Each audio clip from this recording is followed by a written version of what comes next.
আসসালামু আলাইকুম আমার প্রিয় ভিউয়ার্স, কেমন আছেন আপনারা সবাই? আশা করি মহান আল্লাহ তাআলার রহমতে আপনারা সবাই ভালো আছেন। আলহামদুলিল্লাহ আমিও ভালো আছি। তাই তো আপনাদের মাঝে ফিরে আসলাম চুমকি রান্নাঘর থেকে। আর চুমকি রান্নাঘর মানে তো আপনাদের রান্নাঘর। তো আজকে নিয়ে এসেছি একদমই একটা সহজ রেসিপি, সেটা হচ্ছে পাউরুটি টোস্ট অথবা ব্রেড টোস্ট যেটাই বলেন।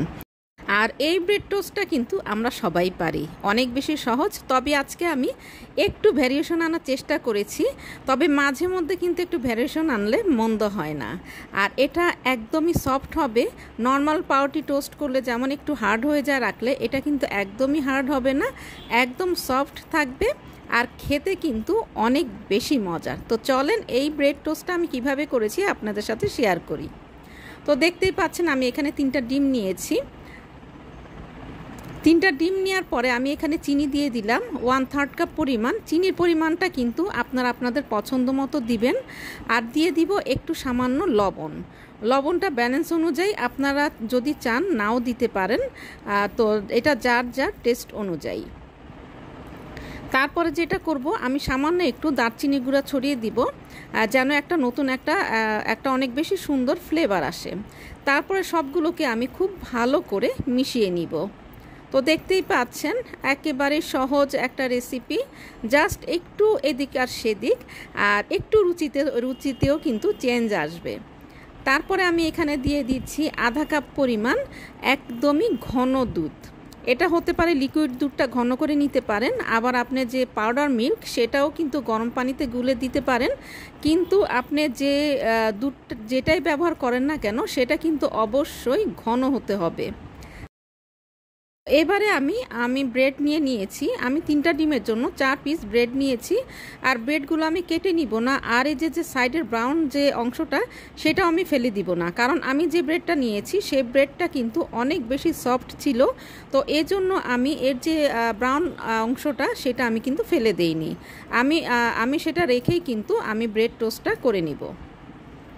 তো এবারে আমি এখানে প্যানে তেল দিয়ে দিয়েছি, দেখতেই পাচ্ছেন। তেলটা যখন গরম হয়ে এসেছে তখন আমি এখানে একদম ভরে ভরে 1 চা চামচ পরিমাণ ঘি দিয়ে দিয়েছি। ঘি আর তেলের পরিমাণটা আপনার ব্রেড কয় পিস নিচ্ছেন সেটার উপরে নির্ভর করছে। আমি এখানে 5 পিস ব্রেড নিয়েছি। তারপরে আমি যে মিশ্রণটা তৈরি করেছিলাম সেটার মধ্যে ব্রেডগুলো একটা একটা করে আমি ডুবিয়ে নিচ্ছি।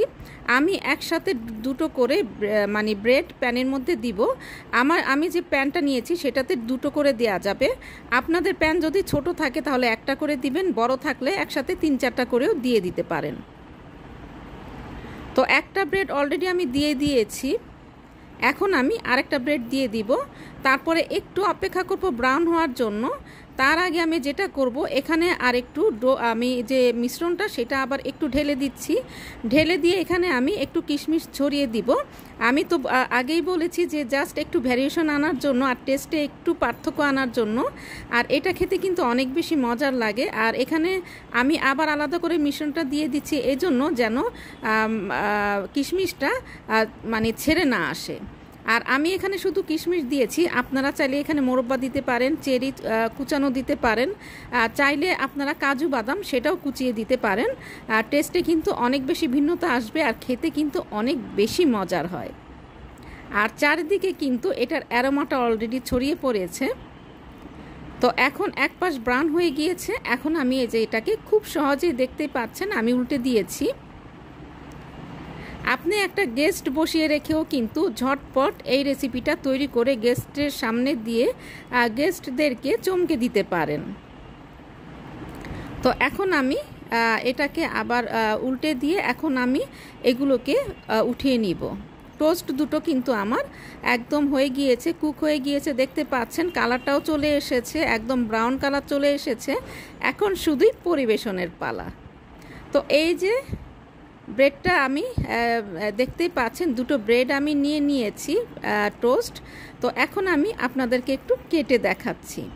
আর কাটার পরেই কিন্তু এটা সৌন্দর্য আরও দ্বিগুণ বেড়ে যায়। আর এই ঘিয়ে ভাজা টোস্টটা খেতে কিন্তু অনেক বেশি মজার হয়।